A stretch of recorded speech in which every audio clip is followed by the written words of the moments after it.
Welcome to Hospitality Island, your go-to destination for mastering the art of restaurant service. Are you ready to take your server game to the next level and become an exceptional restaurant server? You're in the right place. In today's video, we're serving up a feast of knowledge on how to be a good restaurant server. According to the insiders we spoke with, the top restaurant waiters have these 3 characteristics.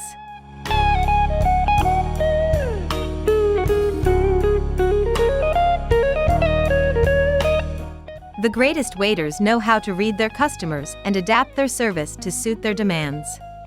Eric Bayless, owner of Big Onion Hospitality, which runs 8 restaurants, claims that you encounter all different types of individuals and that you must adapt. Some customers are incredibly friendly, while others aren't. It's important to have an adaptable personality and not be shy when approaching the table. For instance, perhaps one table wants to engage in some light conversation while another is eager to finish their dinner and move on with their day. Picking up on what consumers want me to do is how Caroline Markham, General Manager of Eastern Standard in Boston, explains this quality.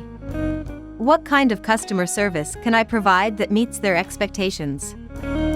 Being flexible also means being willing to assist your team when needed, whether it's assisting waitstaff with serving or serving beverages for the bartender.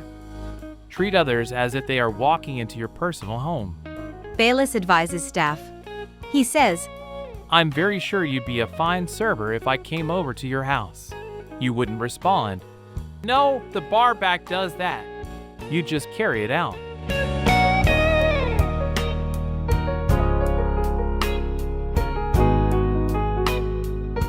Having a cheerful, upbeat attitude is crucial for impressing customers and coworkers. According to Carol Thomas, co-partner of Rock Creek Restaurant and Buffalo Cafe in Twin Falls, Idaho. If, during an interview, you question how the candidate would manage an unhappy customer and they answer, "Well, I don't enjoy customer complaints," that's a red signal that they're not cut out to be a server. Thomas makes a point of employing servers who are receptive to criticism. If a server is struggling in one particular area, we can have them train with another waitress. She continues. A competent server knows how to remain calm in front of customers, defuse the situation, and take the feedback as an opportunity to improve.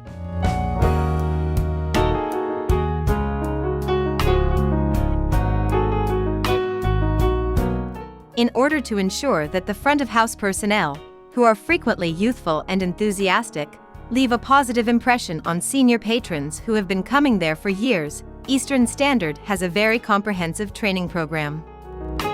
How do you train a 19-year-old waitress who is still learning the business how to look after patrons who are in their mid-40s and have seen it all? How on earth can that 45-year-old be delighted with that server? Markham declares. We need to come up with novel ways to thrill them and create lasting experiences for our visitors. After their initial training, which is basically just focused on teaching them how to use our POS system, get familiar with our employee handbook, and perform the mechanical stages of service, we concentrate on teaching them how to project expertise, warmth, and confidence with our clients. Managers, sous chefs, and others present to servers on various topics twice a day, once for the morning crew and once for the evening crew, to help them become more competent in their position. For instance, a recent briefing discussed the history of their steak tartare and the best wines to pair with it. In their contacts with customers, servers can benefit from this information. We try to spend 15 to 30 minutes after each briefing with some kind of bonding activity, sharing your most recent enjoyable dining experience, or maybe something more formal and structured like a class. Markham continues. It's not meant to be a lecture, it's designed to be participatory. They participated in the 2 truths and a lie game as a staff-building exercise. Although having in-depth expertise can impress clients, it is not sufficient on its own. According to Bayless, I think that's where a lot of restaurants fail. They are looking for a talented server who is an expert in every field. I keep more than 300 beers at one of my establishments. There's no way that we can find enough servers where everybody would know all 300. If the waitress is questioned about a beer or other menu item they are unfamiliar with. They should be eager to find out.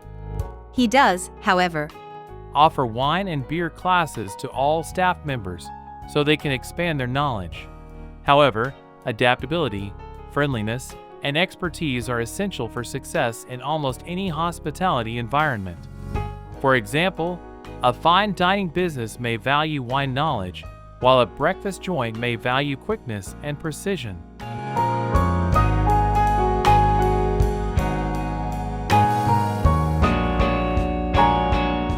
That's a wrap for today's serving of wisdom here on Hospitality Island. We hope these tips have seasoned your skills and prepared you to be an exceptional restaurant server. If you found this video helpful and want to continue your journey towards excellence in hospitality, don't forget to show your support.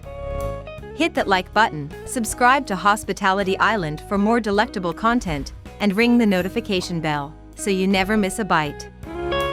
We'd love to hear from you in the comments below. Share your success stories, questions, or topics you'd like us to cover in future videos. Remember, every meal you serve is an opportunity to make someone's day special.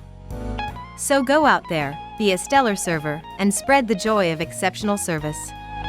This is Hospitality Island, signing off. Cheers to your success.